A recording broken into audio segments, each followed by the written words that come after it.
मान्य सदस्यहरूलाई कार्यसूचीबाटै विदित भइसकेको छ। अब म मान्य मदन कुमार भण्डारीलाई टनकपुर बाँध परियोजनासँग सम्बन्धित सम्झौता दुवै सदनको संयुक्त बैठकको क्षेत्राधिकारको विषय भएकोले प्रतिनिधि सभामा छलफल नगरियोस् भनी प्रस्ताव प्रस्तुत गर्न अनुमति दिन्छु। सम्मान्य सभामुख महोदय, आज चैत्र 24 गते हो। विशेष सम्झनाको यो चैत्र 24 को सन्दर्भमा 1 मिनेट म केही कुराहरू भन्नको निम्ति म अनुमति चाहन्छु।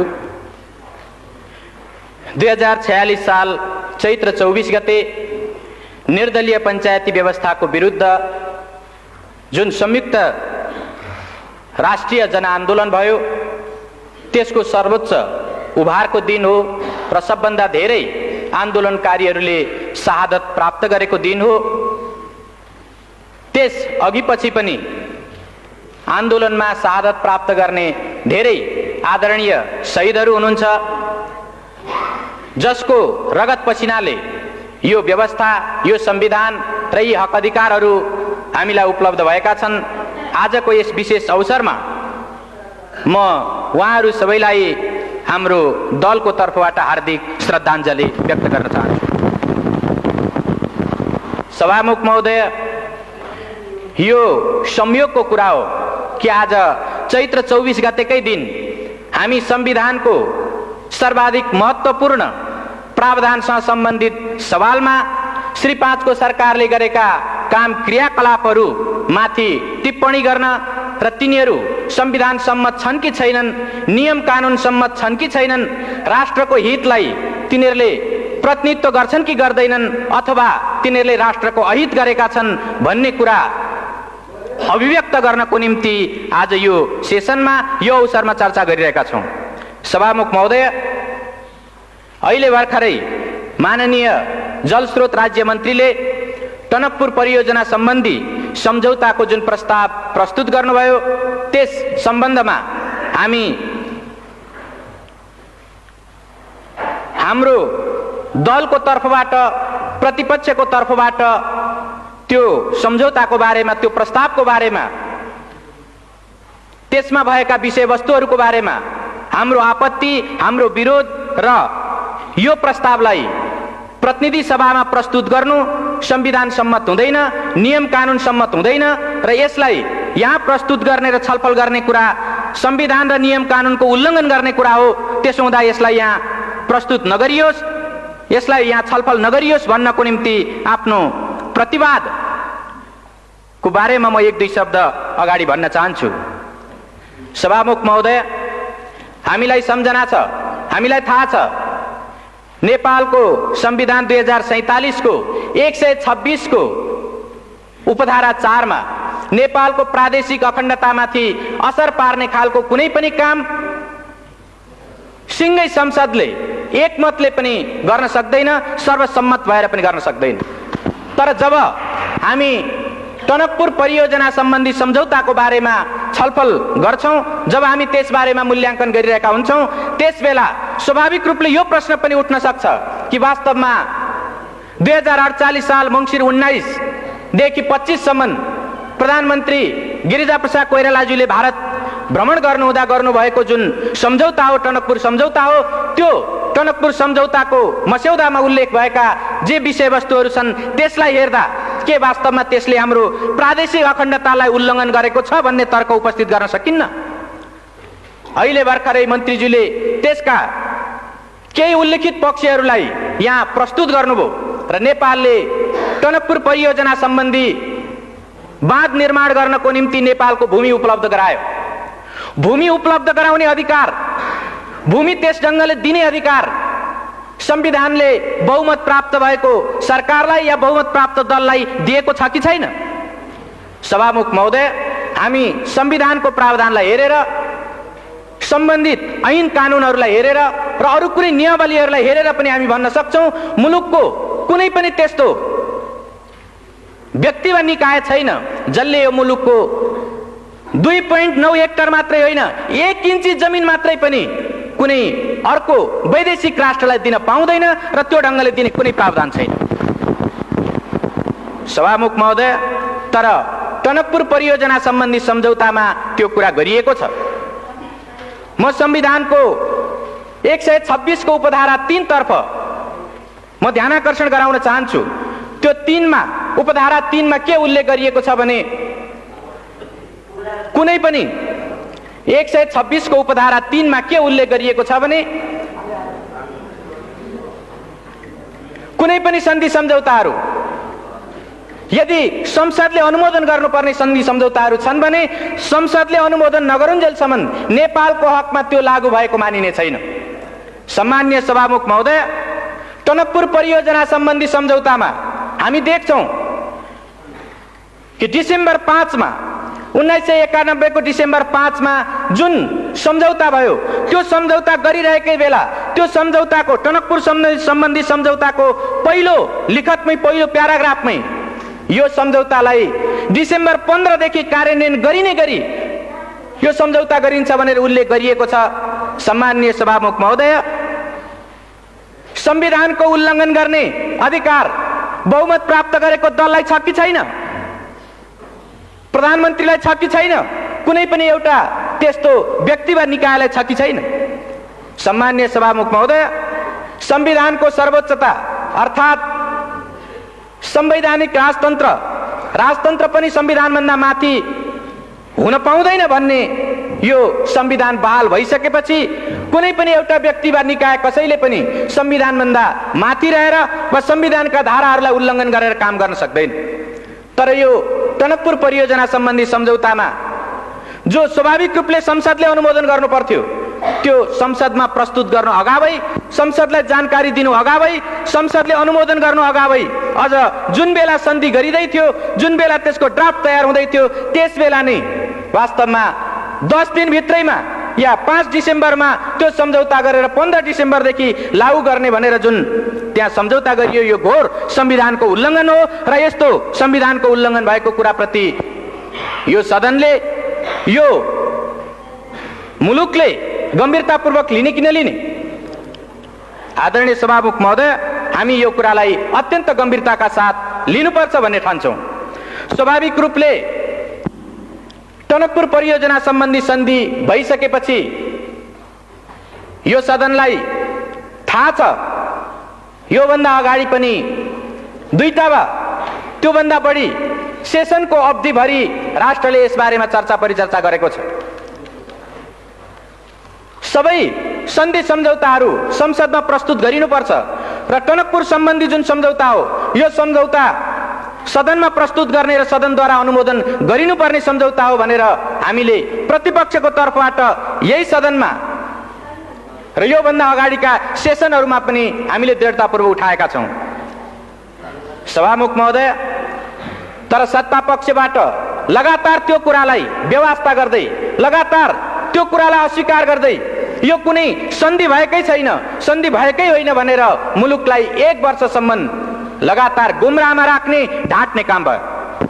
आदरणीय सभामुख महोदय, हामीलाई सम्झना छ त्यसबेला सरकारले टनकपुर सम्बन्धी सन्धि सम्झौताको सम्बन्धमा चर्चा गर्दा वास्तवमा टनकपुर परियोजनामा महाकाली नदीको जुन ठाउँमा टनकपुर परियोजना बनेको छ त्यो भारतीय नदी हो र त्यस ठाउँमा नेपालको अधिकार छैन भन्ने जिम्मेदार मन्त्रीहरूले, सत्तापक्षका जिम्मेदार माननीयहरूले त्यो कुरा राख्नु भएको थियो। त्यति मात्रै होइन, स्वाभाविक रूपले त्यसको जुन अभिन्न अङ्गको रूपमा रहेको बायाँ तटबन्ध हो त्यो बायाँ तटबन्धमा प्रयोग भएको नेपाली भूभाग त्यो टनकपुर परियोजनाको अभिन्न अङ्गको रूपमा होइन, त्यो त केवल नेपालतर्फ आउने बाढीलाई रोक्नको निम्ति मात्रै प्रयोग भएको भनेर बनाइएको भनेर श्री 5 को सरकारले उल्लेख गरेको थियो। त्यस ढङ्गले जिम्मेदार मन्त्रीहरूले राख्नु भएको थियो। सम्माननीय सभामुख महोदय, प्राकृतिक स्रोतको उपयोगको बाँडफाँड भएको छैन, त्यसबाट मुलुकको कुनै अहित भएको छैन, बरु भारतले शुभेच्छा स्वरूप पानी र बिजुली नेपाललाई प्रदान गरेको छ भन्ने यस किसिमले सत्तापक्षबाट जुन कुरा उल्लेख गरिएको थियो हामीलाई सम्झना छ। त्यो गलत हो। श्री 5 को सरकारले गरेका ती कुराहरू गलत छन्, जनतालाई गुमराहमा पार्ने खालका छन्, राष्ट्रको हितलाई हानि पुर्याउने खालका छन्, आघात पार्ने खालका छन्, संविधानलाई मिच्ने खालका छन् भनेर मुलुकले 1 वर्षसम्म लगातार सदनभित्र र बाहिर समेत चर्चा परिचर्चा चलायो र त्यसै सन्दर्भमा राष्ट्रको हितलाई, संविधानको मर्यादालाई र ऐन कानुनको मर्यादालाई पालन गर्नुपर्छ भन्ने सन्दर्भमा मुलुकले अभियान चलाउँदा धेरै होनहार नागरिकहरूको, धेरै त्यस्ता देशभक्तहरूको जीवन पनि गएको छ, धेरैले बलिदान पनि दिनु परेको छ। चाहे त्यो 48 साल चैत्र 24 गतेको घटनाको कुरा होस्, चाहे त्यो कावासोतीको भारतीय प्रधानमन्त्री नेपालमा आइरहेको बेला एउटा ज्ञापन पत्र दिनको निम्ति स्वयं टनकपुरको छेउबाट आएको जुन एउटा ज्ञापन पत्र दिने दल थियो, त्यो दलमाथि नवलपरासीको कावासोती भन्ने ठाउँमा जुन गोलीकाण्ड भयो, यस खालका घटनाहरूबाट मुलुकले धेरै आहत हुनु परेको छ।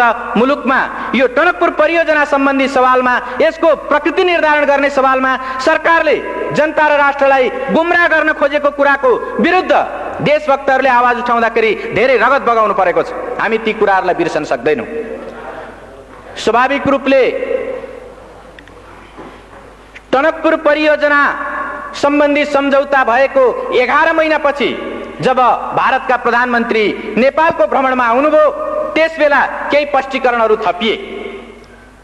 म यहाँ यो सम्झना गर्नु वाञ्छनीय ठान्छु।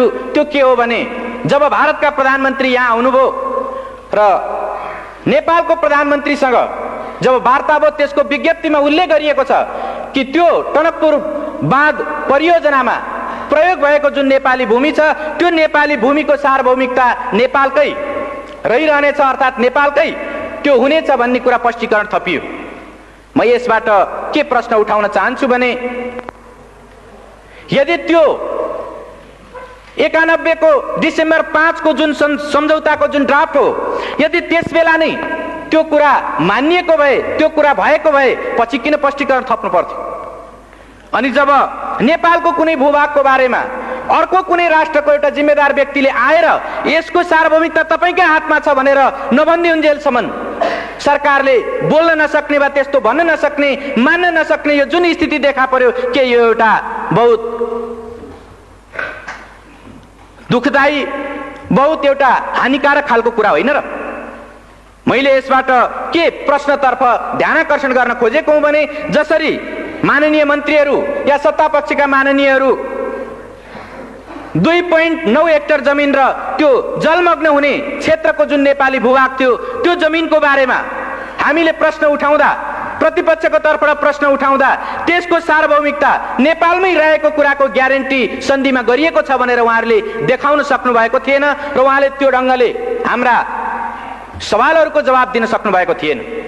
यसबाट यो जाहेर हुन्छ कि मैले सुरुमा नि जुन 126 को उपधारा 4 को जुन प्रश्न मैले यहाँ संविधानको 126 उपधारा 4 को जुन प्रश्न मैले उठाएँ, वास्तवमा त्यसबेला संविधानको भावना विपरीत नेपालको प्रादेशिक अखण्डतामा आँच आउन सक्ने गरी जमिन उपलब्ध गराइएको थियो र त्यो ढङ्गको गल्तीलाई पछि भारतीय प्रधानमन्त्री नेपालमा आएको बेलामा त्यसलाई सच्याउने प्रयत्न गरियो। त्यो स्पष्टीकरणको त्यति मात्रै अर्थ हो र यसबाट यो प्रश्न उठाउन सकिन्छ कि यो सरकारले प्रादेशिक अखण्डतामा आँच आउने खालको, त्यस ढङ्गको प्रश्न उठ्न सक्ने खालको काम गरेर एउटा राष्ट्रघात गरेको थियो। सामान्य सभामुख महोदय, हामीलाई सम्झना छ, मङ्सिर 30 गते, विगत मङ्सिर 30 गते सर्वोच्च अदालतले जब फैसला सुनायो, त्यसबेला हामी त्यो फैसलामा देख्न सक्छौँ श्री 5 को सरकारले जतिसुकै पारदर्शी ढङ्गले काम गरिरहेको छु भने पनि श्री 5 को सरकारले जनताको सुसूचित हुने हकलाई संरक्षण गरेको छु भनेर भनेको भए पनि टनकपुर बाँध सम्बन्धी यो सम्झौताको सन्दर्भमा उनले सांसदहरूलाई संसदभित्र र बाहिर जनतालाई जानकारीमा दिएका कुराहरू शिर न पुच्छरका कुराहरू थिए, शिर पुच्छर बिनाका कुराहरू थिए भनेर उनले फैसलामा उल्लेख गरेको छ। मैले यो यस कारणले उल्लेख गरिरहेको छु कि वास्तवमा सर्वोच्च अदालतले स्वयं प्रधानमन्त्रीज्यूलाई, जलस्रोत राज्य मन्त्रीज्यूलाई र अरू सरकारवाला व्यक्तित्वहरूलाई जब उसले बुझ्न चाह्यो, उहाँहरूले लिखित रूपमा जाहेर गर्नुभएका, अदालतलाई लिखित रूपमा उहाँहरूले दिनुभएका बयानबाट यो जाहेर हुन्छ कि उहाँहरूले त्यसबेला पनि प्राकृतिक स्रोतको उपयोगको बाँडफाँड भएको छैन, जनताको सुसूचित हुने अधिकारको हनन गरिएको छैन। यो बायाँ तटबन्ध भनेको त्यो टनकपुर परियोजनाको अभिन्न अङ्ग होइन र महाकाली नदीको जुन ठाउँमा टनकपुर बाँध परियोजना बनेको छ त्यो परियोजना भित्र नेपालको नदी अधिकार अर्थात् नेपालको त्यहाँ पानी सम्बन्धी अधिकार त्यस्तो छैन भनेर जुन उहाँहरूले उल्लेख गर्नुभएको थियो त्यो कुराको खिलाफमा सर्वोच्च अदालतले श्री 5 को सरकारले सुसूचित नगरेको शिर र पुच्छरको कुरा जानकारी दिएर तर उसले वास्तविक जानकारी नदिएको र प्राकृतिक स्रोतको उपयोगको बाँडफाँड भएकै हो भन्ने कुरा र देब्रे तटबन्ध टनकपुर परियोजनाको देब्रे तटबन्धमा प्रयोग भएको नेपाली जुन भूभाग छ र त्यो भूभागमा बनेको जुन बाँध छ त्यो बाँध टनकपुर परियोजनाको अभिन्न अङ्ग हो भन्ने कुरा उसले फैसला गरेको छ। र यसबाट के प्रश्न उपस्थित हुन्छ भने श्री 5 को सरकार आफूले गरेका कामहरू जबसम्म अर्को कुनै निर्णायक महत्त्वपूर्ण सर्वोच्च निकायले जबसम्म फैसला गर्दैन तबसम्म ऊ आफ्ना गल्तीहरूलाई कुनै पनि हालतमा आत्मसमीक्षा गरेर वा अर्को कुनै प्रतिपक्ष वा देशका बुद्धिजीवीहरू वा आम जनताले उल्लेख गरे पनि ऊ कुनै सुन्ने टेर्ने र त्यसलाई समीक्षा गर्नेवाला छैन। तर जब सर्वोच्च अदालतले यो फैसला गर्यो त्यो फैसला गरे पछाडि पनि हामी यो सम्झना गर्न सक्छौं कि धेरै केही माननीय मन्त्रीज्यूहरूले त्यसपछि पनि उल्लेख गर्दा वास्तवमा त्यो त समझदारी नै भएको भनेर सन्धि भएको होइन भन्ने किसिमले फेरि पनि उहाँहरूले उल्लेख गर्नुभयो। फेरि पनि केही सत्तापक्षका माननीय सदस्यहरूले त्यस ढङ्गले उल्लेख गर्नुभयो। साँच्चै भन्ने हो भने यसो भन्न सकिन्छ सर्वोच्च अदालतको फैसलालाई पनि अपमान गर्ने खालका कुराहरू उहाँहरूले धेरै ठाउँमा उल्लेख गर्नुभएको छ। सम्माननीय सभामुख महोदय, अहिले श्री 5 को सरकारको तर्फबाट जलस्रोत राज्य मन्त्रीले प्रतिनिधि सभामा जुन सम्झौता प्रस्ताव प्रस्तुत गर्नुभएको छ र जुन मूल्याङ्कनको हवाला दिँदै उहाँले यो प्रस्ताव राख्नु भएको छ म के उल्लेख गर्न म के भन्न चाहन्छु भने श्री 5 को सरकार संविधान ऐन कानून राष्ट्र र जनताको हितमा व्यवस्थाको हितमा नहुने खालका आफ्ना क्रियाकलापहरूलाई सकेसम्म ढाकछोप गर्न चाहन्छ र हामीलाई यो सम्झना छ कि बितेको 1 वर्षसम्म यो सन्धि नै होइन भनेर उत्तिकै दृढताका साथ प्रधानमन्त्री लगायत सबै माननीय मन्त्रीहरू र सत्तापक्षका सांसदहरू यो उल्लेख गरिरहनु भएको थियो। अहिले सर्वोच्च अदालतले फैसला सुनाइसकेपछि यो सन्धि हो र यसलाई संसदमा लगेर अनुमोदन गराउने सर्वोच्च अदालतको आदेश छ। हामी संसदको सर्वोपरिताको संसदको सम्मानको हामी आदर कदर गर्छौं र सर्वोच्च अदालतको फैसलालाई हामी सम्मान गर्छौं भनेर उहाँहरू धेरै व्याख्या विश्लेषण गरिरहनु भएको छ। तर के सम्झना गर्न सकिन्छ भने जुन बेला प्रतिपक्षको तर्फबाट यस्ता सन्धि सम्झौताहरूलाई सदनमा प्रस्तुत गर्नुपर्छ भनेर माग राखिएको थियो त्यसबेला उहाँहरूले त्यसलाई ठाडै अस्वीकार गर्दै आउनुभयो र अहिले पनि जबकि यो टनकपुर परियोजना सम्बन्धी सम्झौता दीर्घकालीन प्रकृतिको छ, त्यो व्यापक प्रकृतिको छ, त्यो महत्त्वपूर्ण छ र त्यसले स्वाभाविक रूपले दीर्घकालीन व्यापक व महत्त्वपूर्ण त्यसले प्रभाव पार्छ, त्यस्तो असर पार्छ।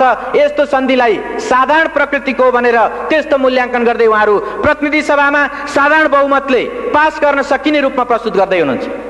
यसले वास्तवमा श्री 5 को सरकार संसदको सम्मान संविधानको सम्मान गरिरहेको छैन भन्ने कुरा स्पष्ट रूपमा जाहेर गरेको छ। आदरणीय सभामुख महोदय,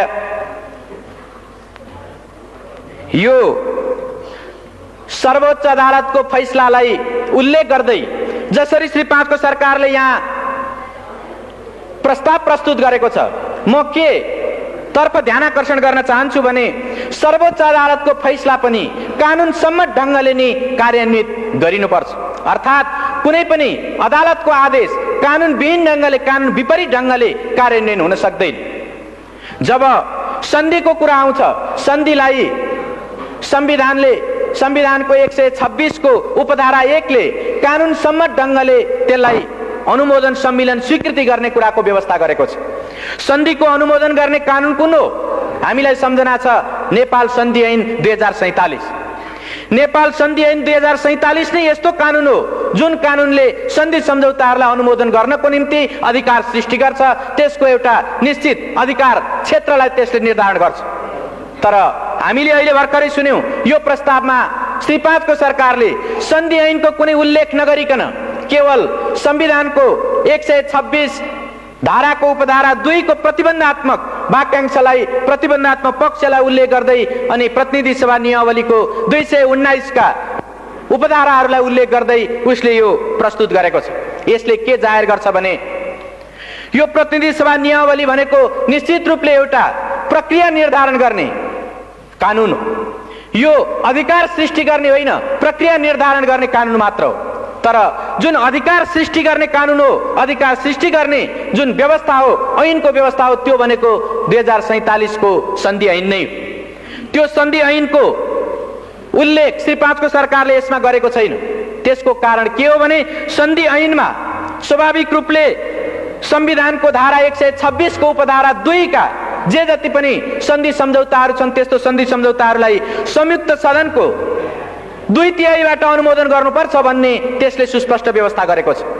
तर संविधानको यो भावना र ऐन कानुनको यो पक्षलाई सर्वथा विस्मृतिमा राखेर, त्यसलाई बिर्सेर या त्यसलाई उल्लङ्घन गरेर त्यसलाई आदर गर्न नचाहेर श्री 5 को सरकारले केवल सर्वोच्च अदालतको फैसलामा रहेको यो पक्षलाई कि श्री 5 को सरकारले मूल्याङ्कन गरेर प्रतिनिधि सभा वा संयुक्त सभामा लैजाओस् भन्ने त्यो पक्षलाई मात्रै उल्लेख गरेर उसले प्रतिनिधि सभा नियमावलीका केही धाराहरूलाई टेक्दै यस सभामा यो सदन समक्ष प्रस्तुत गरेको छ।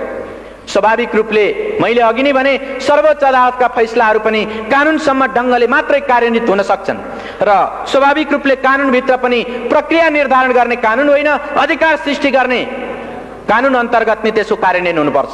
त्यसो भएको हुनाले सरकारको यो सन्धि प्रस्तावमा जुन कानुनलाई टेकेर, जुन धारा उपधाराहरूलाई टेकेर यो प्रस्तुत गरिएको छ त्यो स्वाभाविक रूपमा कानुन विपरीत छ। सरोकारवाला विषयमा त्यो कानुन सम्मत छैन।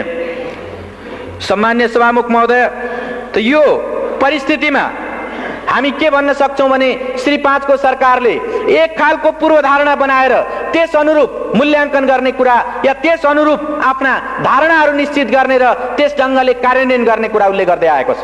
चाहे त्यो अघिल्लो बेलाको यो केवल समझदारी मात्र हो भन्ने विषय होस् या यो पछिल्लो बेलामा अहिले त्यो साधारण प्रकृतिको सन्धि हो भन्ने विषय किन नहोस्, दुवै बेलामा उसले एउटा पूर्वधारणा बनाएर आफूलाई जसो गर्दा सजिलो हुन्छ त्यो ढङ्गले मात्रै जाने, तर संविधान र ऐन कानुनको अक्षर र भावनालाई पालन गर्ने कुरा हो भने अस्वीकार गर्ने वा त्यसबाट बचेर जाने वा त्यसलाई संविधान र ऐन कानुनका सरोकारवाला पक्षलाई कुनामा पारेर जाने, कर्नरमा पारेर जाने खालको कुरा उल्लेख गरेको छ।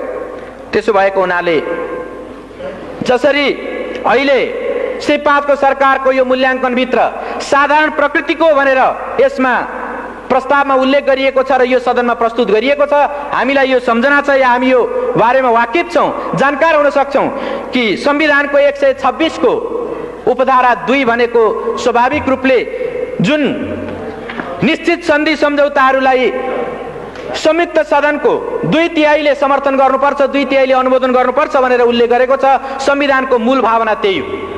त्यसो भएको हुनाले त्यसभित्र जुन प्रतिबन्धात्मक पक्ष छ, प्रतिबन्धात्मक अंश छ, त्यसको निम्ति यो साधारण प्रकृतिको, यो अल्पकालीन हो, यो दूरगामी प्रभाव पार्ने होइन, यो त्यस्तो महत्त्वपूर्ण होइन भन्ने त्यसको विशेष स्थिति सरकारले पुष्टि गर्न सक्नुपर्छ।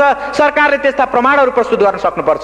तर हामी सिङ्गो त्यो मूल्याङ्कन प्रस्तावलाई अध्ययन गर्दा सरकारले त्यो खालका कुनै तथ्यहरू प्रस्तुत गरेको हामी पाउँदैनौँ, उसले प्रस्तुत गर्न सकेको छैन। प्रश्न उठ्न सक्छ, यो टनकपुर सन्धि, टनकपुर जलविद्युत परियोजना सम्बन्धी जुन सन्धि सम्झौता हो यो अल्पकालीन हो कि दीर्घकालीन हो? निश्चित रूपले यो एउटा सापेक्ष कुरा हो। सर्वोच्च अदालतले पनि भनेको छ यो एउटा सापेक्ष कुरा हो। तर सापेक्षताकै अर्थमा लिँदा पनि यसको व्याख्या कसरी गर्ने, अल्पकालीनता र दीर्घकालीनताको व्याख्या कसरी गर्ने? म के प्रश्न उठाउन चाहन्छु भने एउटा संसद 5 वर्षको हुन्छ, सामान्यतया विशेष स्थिति आएन भने त्यो 5 वर्षको हुन्छ। यदि 6 वर्षको निम्ति कुनै सन्धि हुन्छ भने त्यो अल्पकालीन हो कि दीर्घकालीन हो? एउटा संसदबाट अर्को संसदमा ट्रान्सफर हुने त्यस खालको सन्धि हुन्छ भने, 5 वर्षभन्दा बढ्ताको सन्धि हुन्छ भने त्यसलाई दीर्घकालीन भन्न सकिन्छ कि सकिँदैन? सभामुख महोदय, नेपालीहरूको आयु, औसत आयु 52 वर्ष छ। 52 वर्षसम्म, 50-52 वर्षसम्म कायम हुने सन्धि हो भने त्यो अल्पकालीन हो कि दीर्घकालीन हो?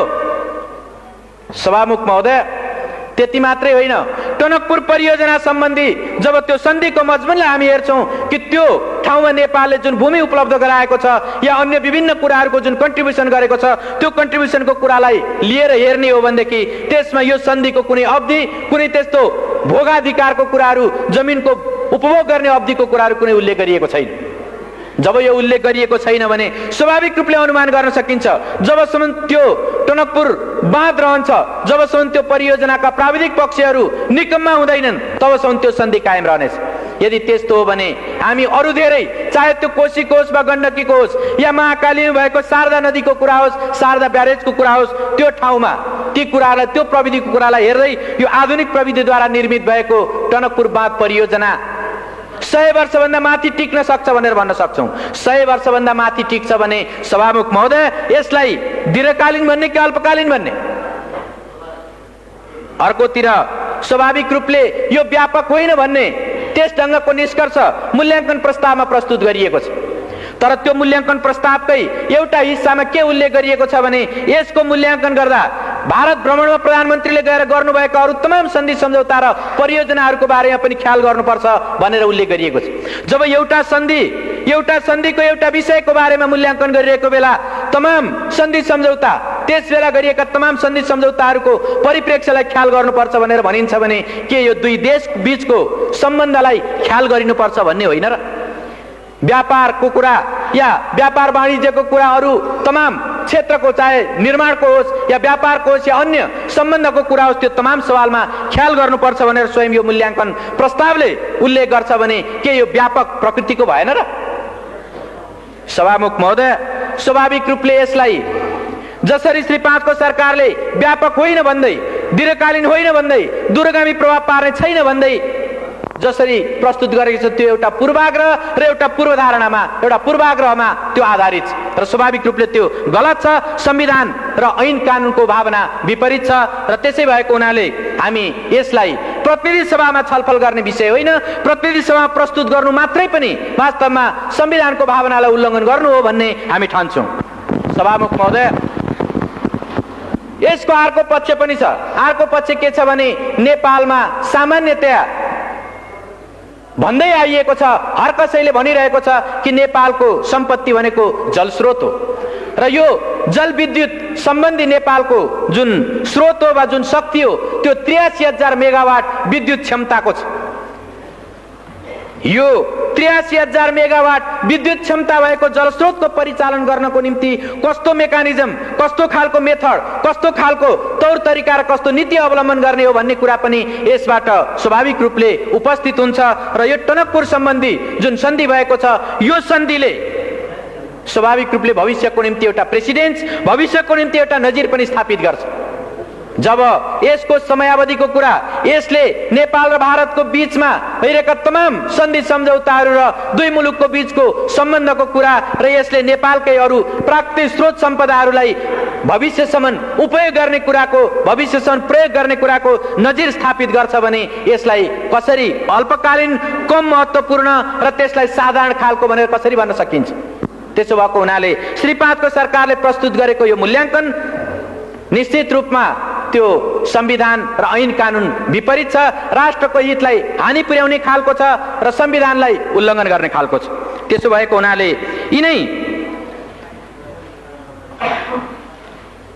यिनै विषयहरूलाई आत्मसात गरेर, यिनै कुराहरूलाई हृदयङ्गम गरेर हामीले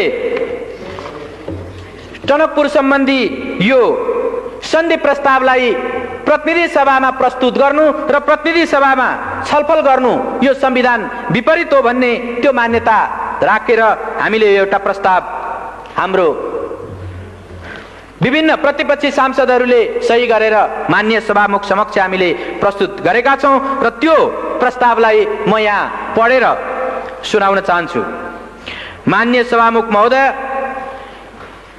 टनकपुर बाँध परियोजनासँग सम्बन्धित सन्धि दुवै सदनको संयुक्त बैठकको क्षेत्राधिकारको विषय भएकोले प्रतिनिधि सभामा छलफल नगरियोस्। माननीय महोदय, श्री 5 को सरकारको तर्फबाट टनकपुर बाँध परियोजनासँग सम्बन्धित सन्धि प्रस्तावलाई प्रतिनिधि सभामा प्रस्तुत गर्न संसद सचिवालयमा सो प्रस्ताव दर्ता गराएको जानकारीमा आएको हुँदा हामी माननीय सभामुख समक्ष निम्न ब्यौराको निवेदन गर्दछौँ।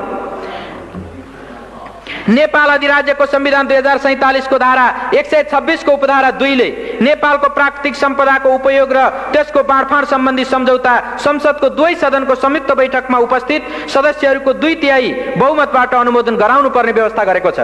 यो प्रष्ट संवैधानिक व्यवस्था हो। यसको अपवादको रूपमा राष्ट्रलाई गम्भीर व्यापक दीर्घकालीन असर नपर्ने प्रकृतिको सन्धि प्रतिनिधि सभाको साधारण बहुमतबाट अनुमोदन गराउने प्रावधान छ। श्री 5 को सरकारले भारत सरकारसँग गरेको टनकपुर परियोजना सम्बन्धी सन्धिबाट दीर्घकालीन गम्भीर व्यापक असर पर्ने कुरा स्वतः स्पष्ट छ। यसर्थ टनकपुर परियोजना सम्बन्धी सन्धि दुवै सदनको संयुक्त बैठकमा उपस्थित सदस्यहरूको 2/3 अनुमोदित भएपछि मात्र नेपाल अधिराज्यको हकमा लागू मानिन्छ। यसको लागि टनकपुर बाँध परियोजनासँग सम्बन्धित सन्धि प्रतिनिधि सभामा पेश हुने होइन, दुवै सदनको संयुक्त बैठकमा पेश गरिनु पर्दछ। हाम्रो संवैधानिक व्यवस्था यही हो। हाल बहालमा रहेको नेपाल सन्धि ऐन 2047 को दफा 4 ले संविधानको धारा 126 को उपधारा 2 बाहेकका सन्धि मात्र प्रतिनिधि सभामा पेश गर्न सकिने व्यवस्था गरेको छ र श्री सर्वोच्च अदालतबाट 2049 मङ्सिर 30 गतेको फैसलामा टनकपुर बाँध परियोजनासँग सम्बन्धित सन्धि प्रष्ट उल्लेख भएको छ। यसबाट पनि टनकपुर बाँध परियोजनासँग सम्बन्धित सन्धि प्रतिनिधि सभामा पेश हुने होइन, दुवै सदनको संयुक्त बैठकमा पेश हुने सन्धि हो भन्ने प्रष्ट हुन्छ। प्रतिनिधि सभा नियमावली 2048 को दफा 72 ले संवैधानिक व्यवस्था विपरीत कुनै पनि प्रस्ताव प्रतिनिधि सभामा छलफलको लागि ग्राह्य नहुने व्यवस्था गरेको छ। टनकपुर परियोजना सम्बन्धी सन्धि प्रस्ताव प्रतिनिधि सभामा छलफलको लागि प्रस्तुत हुन संविधानको धारा 126(2) र सन्धि ऐनको दफा 4 र 5 को विपरीत हुने हुँदा प्रतिनिधि सभा नियमावलीको दफा 72 बमोजिम यस्तो प्रस्तावलाई प्रतिनिधि सभाको कार्यसूचीमा राखी छलफल गर्न मिल्दैन। टनकपुर परियोजना सम्बन्धी सन्धि प्रस्ताव प्रतिनिधि सभाको कार्यसूचीमा राखी छलफल गरियोस् भनी श्री 5 को सरकारले संसद सचिवालयमा दर्ता गराएको प्रस्तावमाथि उल्लेखित प्रकारले संविधान र कानून संगत नभएको हुँदा यो प्रस्ताव खारेज गरियोस् भनी माननीय सभामुख समक्ष सादर अनुरोध गर्दछौं।